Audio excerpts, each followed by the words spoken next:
Pakej kereta Proton mampu milik, itu yang kita nak tawarkan kepada anda untuk bulan ni. Apa yang best dia? Booking fee tak perlu bayar, percuma. Submit loan, urusan processing loan tak perlu bayar apa-apa, percuma. Down payment ataupun bayaran muka sama, percuma, tak perlu bayar. Road tax dan juga insurans kereta pun sama, percuma. Kita support anda.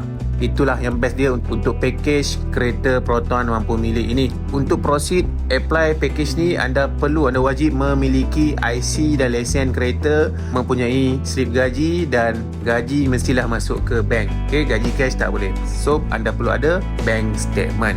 Bermaksud kat sini package kereta Proton mampu milik ni, anda ambil kereta hari ni tak perlu bayar apa-apa 1 sen pun. Bayaran bulanan, bulan-bulan berikutnya baru start bayar. Kita nak bantu permudahkan urusan customer. Boleh, ini business card saya, boleh screenshot dan hubungi saya segera. Assalamualaikum.